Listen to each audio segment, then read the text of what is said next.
Eh bien, salut à tous, c'est Nico. On se retrouve aujourd'hui pour une toute nouvelle vidéo en programmation COBOL. Aujourd'hui, nous allons nous plonger dans un aspect fondamental mais parfois déroutant du COBOL, c'est la clause redefines. Une fonctionnalité puissante pour gérer efficacement vos données. Ensemble, nous allons voir ce qu'est la clause redefines, son importance et surtout, je vous montrerai comment l'utiliser à travers deux petits exemples. Commençons par définir la clause redefines. En COBOL, redefines est une clause qui permet à une nouvelle variable de partager la même zone de mémoire qu'une variable déjà définie. Cela signifie que les deux variables se réfèrent physiquement au même emplacement, mais peuvent être interprétées ou utilisées différemment.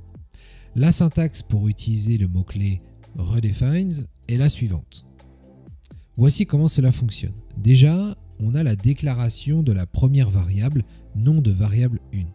Cette variable est définie normalement avec un type de données spécifique, par exemple picx de 10 pour une chaîne de 10 caractères. Ensuite, on va avoir l'utilisation de redefines pour la seconde variable, à savoir nom de variable 2. Cette instruction est utilisée pour définir une nouvelle variable que l'on vient d'énoncer qui va réutiliser ou redéfinir la zone mémoire de la variable précédemment déclarée, à savoir nom de variable 1. La nouvelle variable peut avoir un type de données différent, permettant ainsi de voir la même zone mémoire sous une forme différente. Voyons maintenant pourquoi elle est utilisée, même si je l'ai brièvement évoqué, et quelle différence il y a avec les autres méthodes de définition des données. En pratique, redefines est utilisé pour plusieurs raisons. Par exemple, pour réinterpréter les données existantes sous une forme différente, donc pour économiser de l'espace mémoire ou pour faciliter la manipulation des données complexes comme les structures imbriquées. Contrairement aux autres méthodes de définition de données en COBOL, où chaque définition crée un nouvel espace en mémoire, redefines ne nécessite pas d'espace supplémentaire.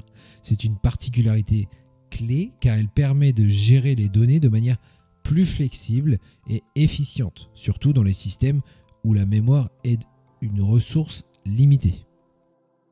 Prenons un exemple concret. Imaginons que vous ayez un champ de données déclaré comme un ensemble de caractères de type alphanumérique, mais à un moment donné, vous devez traiter ces données comme un nombre entier. Avec redefines, vous pouvez superposer une définition de nombre entier sur ce champ de données sans changer les données sous-jacentes. Dans cet exemple, champ donné est déclaré comme un champ de type alphanumérique, picx de 10, ce qui signifie qu'il peut contenir une chaîne de 10 caractères. Champ entier est défini avec redefines champ donné, indiquant qu'il occupera la même zone mémoire que champ donné. Cependant, il est déclaré comme un nombre entier, pic9 de 10, ce qui signifie qu'il peut être traité comme un nombre entier de 10 chiffres. Donc, grâce à redefines, champ donné peut être manipulé soit comme une chaîne de caractères, soit comme un nombre entier selon que vous utilisez champ donné ou champ entier dans votre code. Cela peut être particulièrement utile pour les opérations de conversion de type ou alors lorsque les données doivent être interprétées différemment selon le contexte. Passons maintenant à un exemple légèrement plus complexe. Imaginons que nous avons un champ de données représentant une date et nous souhaitons la réinterpréter en différents formats sans modifier les données originales. C'est ici que redefines entre en jeu. Dans cet exemple, nous disposons d'une date initiale dans la variable datechamp de 8 caractères de longueur. Elle est initialisée avec la valeur 2023-12-01, ce qui représente une date au format année, mois, jour, tout simplement. Ensuite, on a une variable redéfinition date qui utilise la clause redefines pour redéfinir date champ. Cela signifie que redéfinition date occupera la même zone mémoire que date champ. redéfinition date est subdivisée ensuite en 3 champs, année, mois et jour. Voilà. Passons rapidement aux bonnes pratiques et aux limitations. Bien utiliser Redefines nécessite de suivre certaines bonnes pratiques. La première est de toujours garder à l'esprit la clarté du code. Même si Redefines peut rendre votre code plus compact, il ne doit pas le rendre incompréhensible. Une erreur courante est de redéfinir des variables de manière à ce que leur utilisation devienne confuse.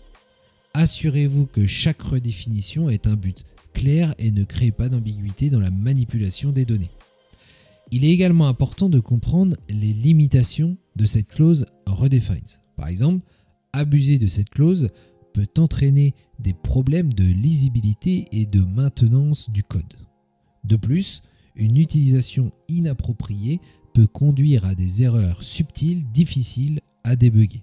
Et bien voilà, on en a terminé pour cette vidéo sur la clause Redefines en COBOL. Si vous avez des questions ou souhaitez partager vos expériences avec cette clause, n'hésitez pas à laisser un commentaire ci-dessous. Je vous encourage à visiter notre site From Zero to COBOL pour approfondir votre compréhension de ces sujets et accéder à une gamme complète de formations en COBOL adaptées même pour ceux qui débutent à partir de zéro.